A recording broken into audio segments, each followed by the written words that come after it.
My office is a freak. I apologize for that. You are now listening to the Just Corrections podcast with your host, William Young. Can we just get this show on the road? Are you looking into a career in corrections? Can you tell me why you're looking into a career in corrections? Do you have any experience in law enforcement?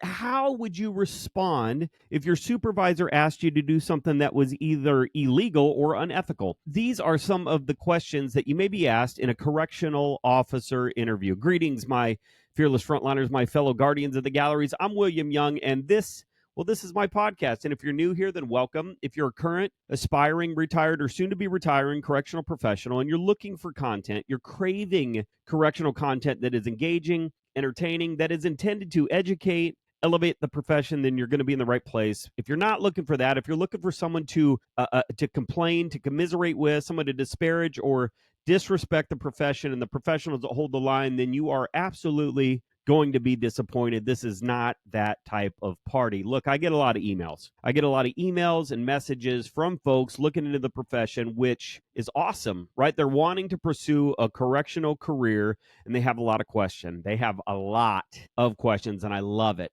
I love it. Ask the questions, keep digging. Information is power. So some of those questions that I get are actually about questions like, what can I expect when I interview for the job? What types of things will be asked? And I absolutely love this. I love that people out there are wanting to be prepared. So let's help them out, shall we? Let's give them a leg up. Let's go over a few of the questions that they may be asked in their correctional officer interview. And I almost forgot, shame on me. Before I break all of this down, I want to take a moment to thank the members of the Just Corrections Patreon community, the JCP. Without you, without them, without their support, I could not create this content that you're consuming right now. So I truly appreciate it. I truly appreciate them, all of you. If you're watching this, if you're listening and you want to contribute, consider becoming a member. There are different tiers, or if you'd rather support the channel in another way, then click that thanks button on the screen to make a small donation. It really helps keeping the movement, the momentum going and alive. Look, I need to say a couple of things. And this may sound a little bit preachy, but I have to say it. It's on my mind. Number one, be on time. No amount of preparation will matter if you roll into your interview late. Let me say that again. No amount of preparation will matter if you roll into your interview late. So I suggest confirming your interview time. All right, call them, confirm, set an alarm on your phone, do a dry run. Drive down to the facility and check it out. This is something that my dad taught me when I started my job and I started going out and doing these things and interviewing. Do a dry run. I've done it at school. I passed it on to my kids. We do it everything. Drive down to the facility, check it out. What's the parking like?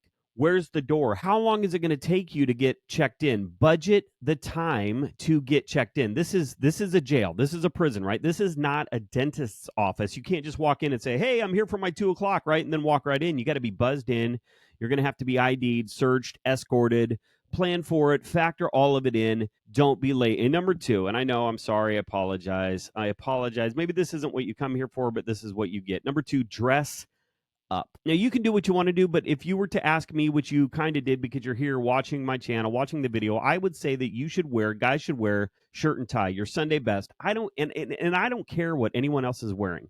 Guys, shirt, tie, slacks, ladies, whatever the female equivalent of shirt, tie, slacks is for you, then wear that. And also remember, folks, you're walking into a correctional facility, not a club. Keep your business covered. And I know that sounds bad, but it's a safety thing. Everybody, clothes should fit, not baggy, not tight, just right. And this doesn't just apply to corrections, all right? This is a good rule of thumb for whatever job you go after. Trust me on this. And I know it's a little preachy. That's the father figure coming out in me, so please forgive me. For those of you that are still here, thank you. Let's dig into some of these questions. You have to remember that interviews for a correctional officer position are going to test more than just your resume, right? They're going to test your judgment, your ethics, your communication skills, your stress tolerance, your understanding of what it is that you're signing up for. Now, I pulled these questions that we're going to talk about today that I'm going to give you off the internet, so I'm not sharing any trade secrets. I'm not sharing anything that you couldn't have found for yourself, and that's just a little disclaimer for anyone out there watching me that may be looking for a way to hem me up. So here we go. Number one, And I'm going to cover this one a little more in depth because it absolutely matters. All right. So, number one, why do you want to work in corrections? And this is a biggie. You should be able to articulate your why. Not only is this important for the interview, but it's also important for you. Revisiting your why, reminding yourself of your why will be a key motivator when things get crazy, and things will get crazy. This article that I found on Indeed, and I'll post a link in the description of this video, it says that they ask you this question to gain insight into why you have applied to the correctional officer position. It says you can use this question to express your viewpoints on the role of jails and prisons and the responsibilities that correctional officers have when working within those facilities. So a good answer to this question may sound something like, I want to be a correctional officer because I want to help people. For as long as I can remember, I have felt a calling to serve my community. And in this role as a correctional officer, I can serve the community, keep the community safe by effectively managing individuals in custody. And I stole that from my facility's mission statement, right? I've researched the role and the responsibilities of correctional officer, and I feel that they feed my desire to serve not only the community inside of the institution, but also the community outside of the institution. Do you guys like that? I know it sounds like a lot, but it's good. It's honestly my why. If you boil it down, if you strip it down to actually why are you doing what you're doing? Why are you putting yourself in the position that you're going to be putting yourself in? Why are you willingly choosing to work inside of this crazy crock pot of emotion and violence and tension and negativity? And you got to be able to articulate that. You got to be able to let them know what your why is. And if you don't know what your why is, you're not going to be able to pass that on. But here's the thing, and a lot of people are doing this. A lot of people are just passing through, and that's totally okay. So if you're just passing through, maybe you're just using corrections as a stepping stone to the streets, and that's fine. I mean, not really, but it's fine. Just be able to word that in a way that doesn't offend someone who has made corrections their career. So something like this. Maybe I want to be a correctional officer because I want to help people. For as long as I can remember, I have felt a calling to serve the community. And in this role, I can serve the community, keep the community safe by effectively managing individuals in custody. I've researched the roles and responsibilities of a correctional officer, and I feel that they feed my desire not only to serve the community inside of the institution, but also, and here we go, also the community outside of the institution. And this is where you do the smooth transition, right? This is where you say, I'm just passing through, but you don't do it in a way that makes you sound like an arrogant prick, right? My ultimate goal is to transition to the sheriff's department or police department. And I know that the information, here's the key, the information and the experience I gain inside as a correctional officer in this role will help me be a better officer on the street or something like that. Whatever the reason is, I don't care, but know it, practice it, pass it along. Number two, do you have any experience working in a jail or a prison or around inmates or law enforcement or security? This question will absolutely come up. And if you do, if you're coming from another facility or getting back into the profession, then share your experience. But don't sound too arrogant, if that makes sense. A lot of folks come through and they come off as if they know everything, and they don't, right? Because none of us do. Keep in mind that every place is a little bit different. Every place has its own vibe. So share your experience, but do it in a humble way, if that makes sense. And if you don't have experience, then don't sweat it. But think about it, because you might have experience that will help you in this field. For example, have you ever had to work with people? Have you ever had to talk to or de-escalate a customer? Have you worked a job where you worked within a team? Have you ever had a job that if you messed up, there would be incredible consequences? Use all of that. So they're going to ask you, do you have any experience in corrections? And you take a second, always take a brief moment, pause, and breathe before you answer. And you could say something like, I don't have any correctional experience, but as you can see on my resume, and bring your resume with you, I worked in a funeral home, and I'm going to use some of my experience. I worked in a funeral home where a part of my duties were to communicate with grieving families to make arrangements for services. Oftentimes, the people that I met with would express extreme emotion, anger, sadness, despair, confusion. And my role, what I had to do was to de-escalate them, to listen to them, to calmly communicate the process to them in a way that they would understand. The other interesting thing that I did about planning funerals is that there is absolutely no room for error. You only have one opportunity to get everything right. The casket, the church, the flowers, the clothes, the paperwork, it all has to be done and done right in a short amount of time. So although I have no direct experience with the incarcerated, with working in a jail and prison, I do have experience dealing with emotional people in a situation that they can't believe they're in, with an objective and a strict time frame to accomplish that objective. Does that make sense? The same could be said for the food service.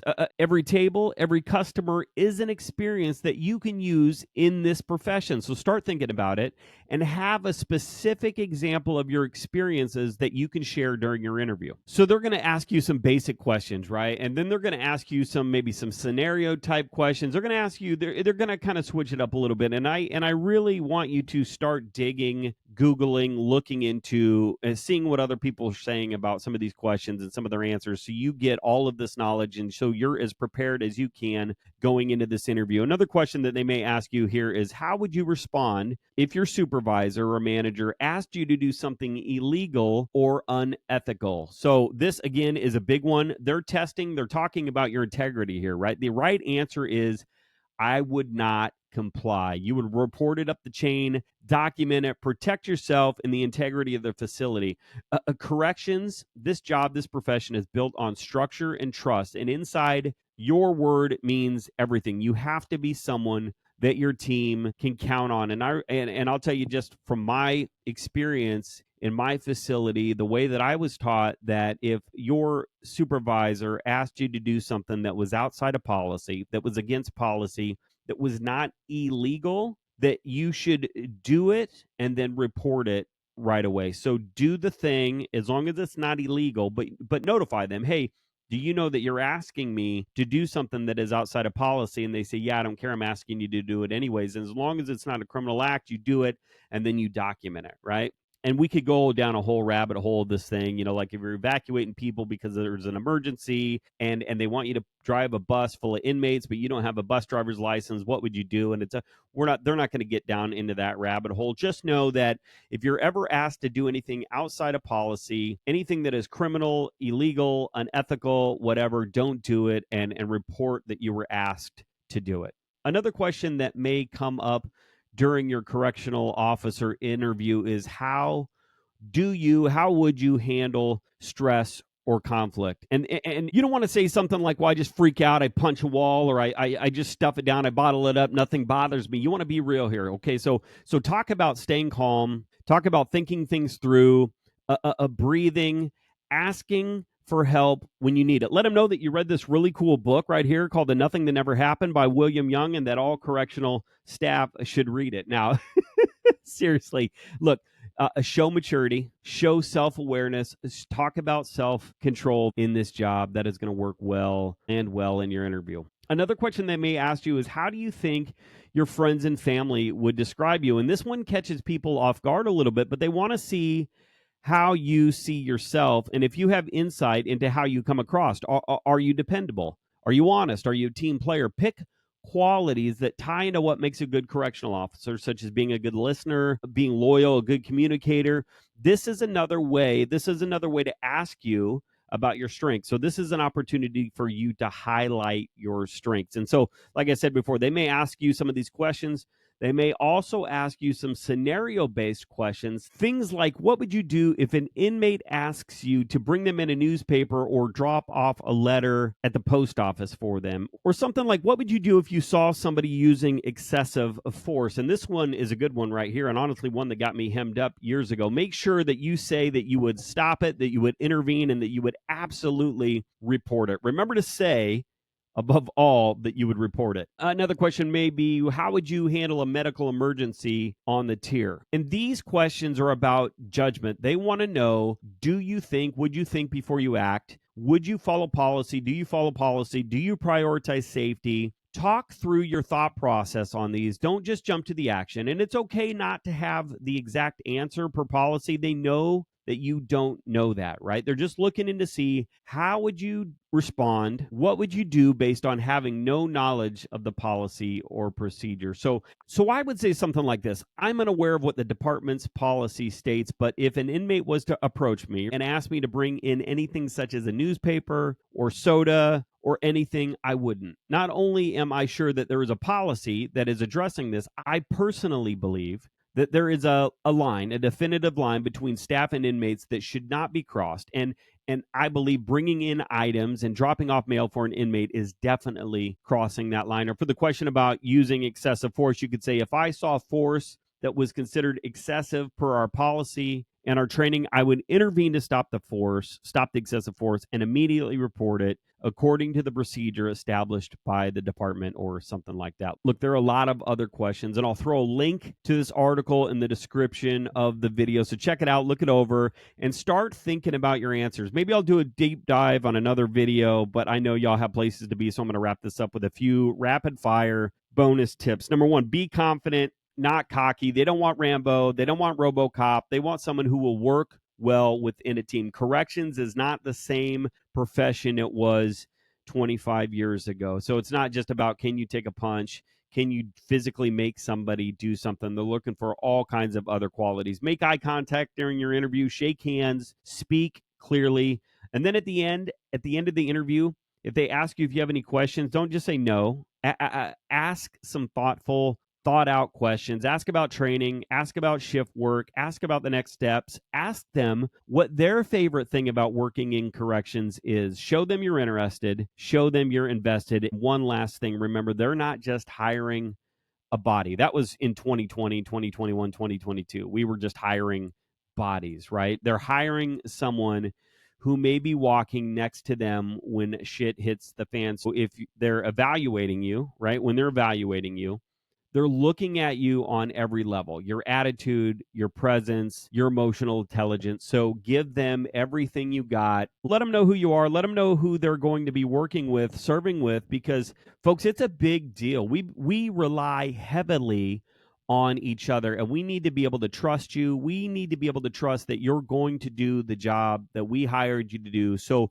do your research, put some thought into your answers, shave, wear a shirt that looks good, and give it your best shot. I remember seeing a video a while back, and I shouldn't even mention this, but I watched this guy's video. He worked in corrections for like 17 minutes, and he said, people ask him about the interview. Don't worry about the interview. Corrections will just hire you if you have a heartbeat. And that pissed me off. Like I said, there are some facilities that are hiring maybe some people that they shouldn't. And I know that we all were in a position a while ago where we couldn't get anybody. And so we did hire people that maybe weren't the best caliber people, but our job then is to take those individuals, and to train them and to make them into what we need them to be. And I'm going to tell you this is the trap that we fall into sometimes. And I'm going to get off on a tangent here a little bit.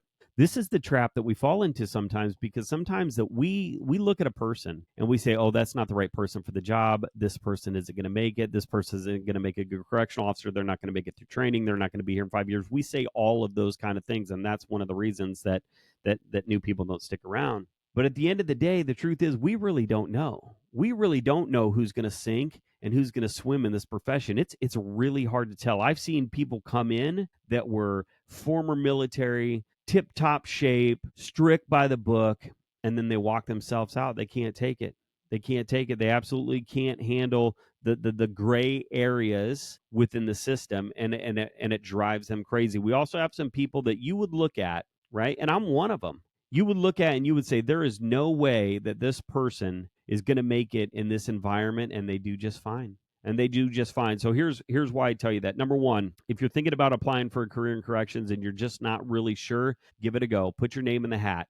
Go to the academy, do your best, learn about the job. And maybe it's not for you, and that's totally okay, but maybe it is, because there is no mold. There is no secret formula for what makes a great correctional officer. So if you're even leaning towards it, looking into it, please go do it. And I hope this video helps you in some small way. The other thing that I would add, if you're a veteran correctional officer and you're still listening to this video and you have any tips, any questions, and you want to drop them in the comments to help these people out, please do so. But also for us vets, Let's get out of that trap. Let's accept all people from all walks of life, because honestly, the crock pot that we work in is a melting pot. It's a melting pot of experience. It's a melting pot of people from different backgrounds, with different life experiences, with different skills. And it takes all of us to make sure that we all get home. All right, guys, that's all I got. I'm out of here. Thanks for hanging out with me today. Thank you for watching. Thank you for listening to this episode of the podcast. New episodes available daily, 4 p.m. Central Standard Time. Set a reminder on your phone, on your calendar, so you never miss an episode. Subscribe to the show. Follow the show. We're on YouTube right now, or maybe we'll be on some other podcast. I don't know where the hell the show is. Just check it out. We're on Facebook, X, Instagram, LinkedIn. All the links are in the description of the video. I want you to leave a comment. I want you to get involved. I want you to engage. And the best thing you can do if you want to support, help spread the movement, the message, share the show. Share the show with your friends, your family, your training department, your fellow correctional professionals, the mailman, the lady in front of you at Walmart, everybody. I don't care. The Just Corrections podcast.